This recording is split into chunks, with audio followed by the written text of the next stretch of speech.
हमारी सरकार की देरी की वजह से कहीं पाकिस्तान में, कहीं बांग्लादेश में और कहीं और अफ़गानिस्तान जैसे जो देश हैं वहाँ हिंदू जूझ रहा है। आज विपक्ष का जो चेहरा है ना वो कहीं ना कहीं सामने आ चुका है। ये कौन लोग हैं, इनका कुछ पता नहीं है, इनके भेष में कौन हमारे देश में आ रहा है, हमें खुद नहीं पता हमारे बीच में कौन लोग रह रहे हैं। कहीं वो टेररिस्ट तो नहीं है। लेकिन राहुल गांधी जब हिमाचल प्रदेश में सरकार बनाते हैं तब नहीं बोलते हैं, तेलंगाना में जो उनका चीफ मिनिस्टर बनता है तब नहीं कहेंगे कि ईवीएम में गड़बड़ी है। आज ज्योतिरादित्य सिंधिया छोड़ के चले गए, मिलिंद देवड़ा महाराष्ट्र के नेता हैं वो छोड़ के चले गए, और कभी गुलाम नबी आज़ाद होते थे, बहुत दिग्गज नेता थे कांग्रेस पार्टी के, वो छोड़ गए। किसकी कमी से छोड़ के जा रहे हैं?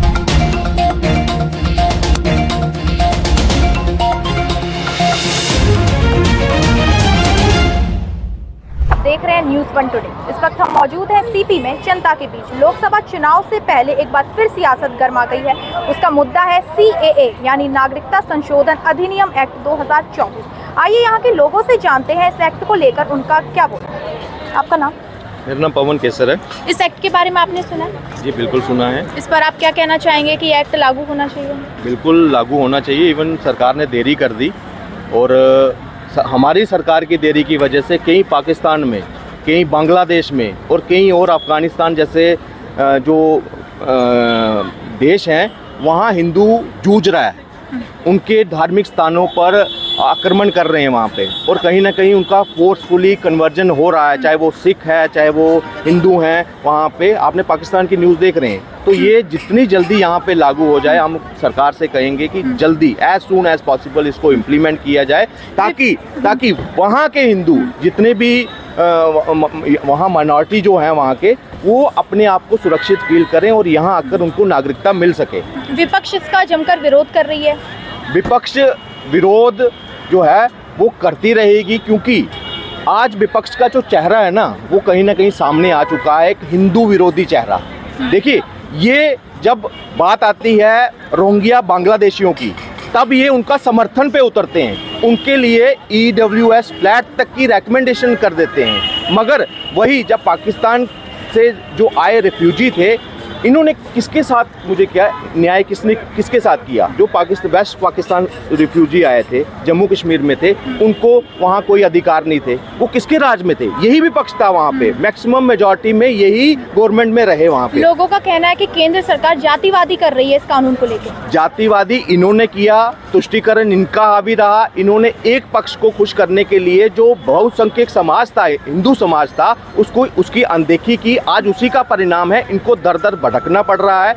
आज ये जो इम्प्लीमेंट होता है, इससे कई जानें बचेंगी। कई ऐसी लड़कियां जिसको फोर्सफुली वहाँ पे कन्वर्ट किया जा रहा है, उठाकर ले जाते हैं, आज वो एक अपना भविष्य अच्छे से देख सकते हैं। वर्ल्ड कहता है कि जब हम 21वीं सदी में जी रहे हो और वहाँ पे भी धर्म के नाम पर और आस्था के नाम पर उनको जीने का अधिकार नहीं दिया जाता, उनको फोर्सफुली कन्वर्ट किया जाता है, तो मतलब हमें अपने आप को सभ्य समाज में कहलाने का हक ही नहीं है। और अगर गवर्नमेंट इसमें इनिशिएटिव ले रही है तो मैं कहूँगा कि जल्द से जल्द इसको इम्प्लीमेंट किया जाए, और जितने भी वहाँ पे जो नागरिक हैं वहाँ पे, उनको मतलब वो जो लेना चाहते हैं यहाँ पे नागरिकता, उनको जल्दी से जल्दी नागरिक, क्योंकि यहाँ दिल्ली में आपने देखा होगा कई ऐसी बस्तियाँ हैं। लोगों का ये भी कहना है कि केंद्र सरकार रोजगार दे नहीं रही है, तो ये एक्ट कहाँ से लाएगी? देखिए, लोगों का, ये लोग नहीं कह रहे, लोग कह रहे होते अगर इनके साथ, तो इनकी न्याय यात्रा में ना भीड़ होती।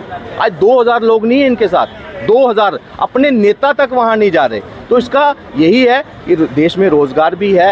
ये जो चिल्ला रहे हैं ना कि लोकतंत्र खत्म कर दिया, हम लोकतंत्र भी आज मजबूत हुआ है। आज जो है, जो भ्रष्टाचारी है वो जेल के अंदर है, जो दंगाई हैं उनके ऊपर कार्रवाई हो रही है, और सबसे बड़ी जो माफिया था आज उस पर डायरेक्ट जो है गवर्नमेंट एक्शन कर रही है, चाहे किसी भी मतलब प्रदेश में हो। आज अच्छा एक वातावरण बना है, हम जो है अच्छे से अपने फेस्टिवल मना सकते हैं, अपने समाज में चल सकते हैं, उठ सकते हैं। तो ये कहीं ना कहीं इसकी अप्रिशिएट मैं सरकार को करूँगा ज़रूर, और CAA को जल्द से जल्द लागू किया जाए। जी, आपका क्या कहना है, CAA एक्ट लागू होना चाहिए या नहीं? बिल्कुल लागू होना चाहिए। हमारे देश में ये बहुत देरी से काम हो रहा है। प्रधानमंत्री जी का बहुत धन्यवाद है, क्योंकि ये पिछली सरकारों को इस पे ध्यान दे देना चाहिए था। आप देखिए, रोहिंग्या मुसलमान हैं, तमाम तरह के घुसपैठ हो रहे हैं भारत में, बांग्लादेश के रास्ते से या पाकिस्तान के रास्ते से। ये कौन लोग हैं, इनका कुछ पता नहीं है, इनके भेष में कौन हमारे देश में आ रहा है, हमें खुद नहीं पता हमारे बीच में कौन लोग रह रहे हैं, कहीं वो टेररिस्ट तो नहीं है, वो कहाँ के लोग हैं, हमें जानकारी होनी चाहिए। असदुद्दीन ओवैसी ने बयान जारी किया है कि ये संविधान के खिलाफ है ये एक्ट। नहीं, असदुद्दीन ओवैसी को दिक्कत क्या है? संविधान को बचाने के लिए और देश को बचाने के लिए, देश के लोगों को, बहन बेटियों को बचाने के लिए ये लागू हो रहा है। नरेंद्र मोदी जी का इसमें निजी हित नहीं है। आप बताइए कितने फोर्सफुली कन्वर्ट होती थी हमारी बेटियां, नाम बदल के शादी कर लिया, फिर ले जाके कहे कि अब तुम्हें मुस्लिम धर्म अपनाना पड़ेगा, हमारे हिसाब से चलना पड़ेगा। कितना बड़ा धोखा होता था, कितनी बच्चियों की जान चली गई। सोचो आप, उनके परिवार वालों का दर्द कभी कोई लौटा पाएगा या कभी कोई उनको सुख दे पाएगा? कितना दर्द झेला उन्होंने, कितनी समस्याएं, कितनी बेटियों ने जान दे दी। तो ये कौन लोग हैं जो हमारे बीच में दिल्ली में अभी चिन्हित हुए हैं, बहुत सारे लोग बंगाल में चिन्हित हुए हैं। ये राजनीति के तहत ये लोग विरोध कर रहे हैं। आप जानती होंगे, आप पत्रकार हैं, ये राजनीति, ये वोटों की राजनीति है। क्योंकि ये रोहिंग्या मुसलमानों को छोड़ देंगे, फिर उनका वोटर लिस्ट में नाम कराएंगे। बंगाल में मामला पकड़ा गया था विधानसभा चुनाव के समय में। ये लोग यहाँ आके मतदाता होते हैं, ये वोट करते हैं, ये सरकार ऐसी भी चर्चाएं चल रही हैं कि भाजपा को इस एक्ट के जरिए 370 सीटें मिल सकती हैं। नहीं, यही देखिए छोटी सोच है विपक्ष की।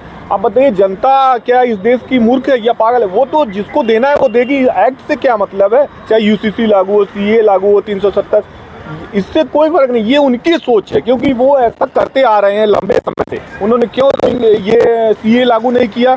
क्यों कश्मीर में पत्थरबाजी बंद नहीं हो सकी? यूपीए के 10 साल के कार्यकाल में वहाँ पे जो कश्मीरी पंडित थे उनके साथ इतना जुल्म हुआ। यही कांग्रेस के लोग सेंट्रल में बैठे थे, इन्होंने क्या किया? मैं सवाल पूछता हूँ। बेटियों को काट दिया गया, वहाँ पे ब्राह्मणों को काट दिया गया, गोली मार दी गई। ये लोग क्या कर रहे थे? ये राहुल गांधी बोलते हैं मैं कौल ब्राह्मण हूँ, जनेऊ दिखा के। आप कौल ब्राह्मण तो पहले है नहीं, कोई आपका तो वास्ता है नहीं, आप ब्राह्मण तो है नहीं। फिरोज गांधी के आप बेटे के बेटे हैं, तो आप तो कौल ब्राह्मण वैसे भी नहीं हो सकते। आप कहते हैं मैं कौल ब्राह्मण हूँ, तो जब कश्मीर में मारे जा रहे थे बेचारे एकदम असहाय ब्राह्मण, वहाँ के जो पहले कश्मीरी पंडित ही रहते थे, मैं सवाल पूछता हूँ ये मुसलमान कैसे वहाँ पहुँच गए? मुसलमान तो वहाँ थे ही नहीं, वहाँ पे मुसलमानों का तो कुछ था ही नहीं वजूद। उसको किसने बताया? और पंडितों को मारा गया तो ये लोग कहाँ थे? बहुत निर्मम तरीके से माताओं बहनों के साथ रेप हुआ, उनको काटा गया। मैं बोल नहीं सकता। आज जो कश्मीर जिसका था वो लोग वहाँ नहीं है, जिनका नहीं था वो लोग जबरन वहाँ काबिज है। ये लोग कहाँ थे जो दुहाई दे रहे हैं आज कि सीए, एनआरसी कानून, यूसीसी लागू हो रहा है, न्याय हो रहा है? ये लोग कहाँ थे? और कहते हैं जातिवाद की राजनीति है। जातिवाद की राजनीति ये लोग लाए हैं। बिहार में अभी लागू है तेजस्वी, वहाँ पे क्या कर रहे हैं? 60% दिखा दिया गया कि ओबीसी है, बाकी लोग है ही नहीं वहाँ बिहार में। ये तो अन्याय, और लोगों के साथ क्या अन्याय नहीं हो रहा है? कि नरेंद्र मोदी एक आम परिवार से आते हैं, उनकी कोई विरासत नहीं है। उनके पिता कोई राजा महाराजा नहीं थे, उनके पिता एक मामूली हमारे जैसे मिडिल क्लास एक नौकरी पेशा थे। उनके बेटे हैं नरेंद्र मोदी। अटल जी की कोई विरासत नहीं थी। लोगों का ये भी कहना है कि वो ईवीएम में हेराफेरी करके फिर से अपनी सरकार बना सकते हैं। कौन? जनता का कहना। नरेंद्र मोदी? हाँ। कौन कह रहा है कि ईवीएम में हेराफेरी करके? राहुल गांधी बोल रहे हैं। हाँ, चर्चाएं चल रही हैं, लोगों का कहना। लोग नहीं कह रहे हैं, राहुल गांधी कहते हैं। लेकिन राहुल गांधी जब हिमाचल प्रदेश में सरकार बनाते हैं तब नहीं बोलते हैं। तेलंगाना में जो उनका चीफ मिनिस्टर बनता है तब नहीं कहेंगे कि ईवीएम में गड़बड़ी है। नरेंद्र मोदी जब लोकसभा में जीतते हैं तब उनको कहते हैं कि ईवीएम में गड़बड़ी है। 2 बार प्रधानमंत्री बने नरेंद्र मोदी, देश की जनता ने चुना है। 2800 राज्य की जनता ने चुना। 1-2 स्टेट के चुनने से वो यहाँ दिल्ली में नहीं बैठ जाते हैं, पूरे देश की जनता चुनती है। राहुल गांधी वो कुवत है? राहुल गांधी वो विश्वास दिला सकते हैं क्या? या किसी देश की जनता को उनको क्यों नहीं लाइक करी? अपनी कमियों को छुपाने के लिए, मेरे अंदर की कमियों को छुपाने के लिए मैं आपको दोषी ठहराऊं, तो क्या मेरे अंदर की कमियां तो मैं तो जानता हूं ना। तो अपनी कमी को क्यों नहीं एक्सेप्ट कर पा रहे राहुल गांधी? आज ज्योतिरादित्य सिंधिया छोड़ के चले गए, मिलिंद देवड़ा महाराष्ट्र के नेता हैं वो छोड़ के चले गए, और कभी गुलाम नबी आज़ाद होते थे, बहुत दिग्गज नेता थे कांग्रेस पार्टी के, वो छोड़ गए। किसकी कमी से छोड़ के जा रहे हैं? अरविंद केजरीवाल चाहते थे हम साथ लड़ेंगे, वो भी छोड़ दिए। ममता बनर्जी छोड़ दिए, नीतीश कुमार छोड़ दिए, कुंबे को एक करने वाला छोड़ दिया। आप देखो ना कि क्यों छोड़ रहे हो? आपकी कमी है, राहुल गांधी की कमी है, क्योंकि आपने वो लीडरशिप का गुण नहीं है, आपको कोई मानता नहीं है, आपको लोगों पे ट्रस्ट नहीं है, आपके लोगों को ट्रस्ट नहीं है। तो आप तो यहाँ के लोगों का कहना है कि CAA यानी नागरिकता संशोधन अधिनियम का वो समर्थन करते हैं और जल्द ही ये एक्ट लागू हो जाना चाहिए। इसी के साथ मैं अंकिता सिंह, कैमरा पर्सन शिखर के साथ, न्यूज़ 1 टुडे।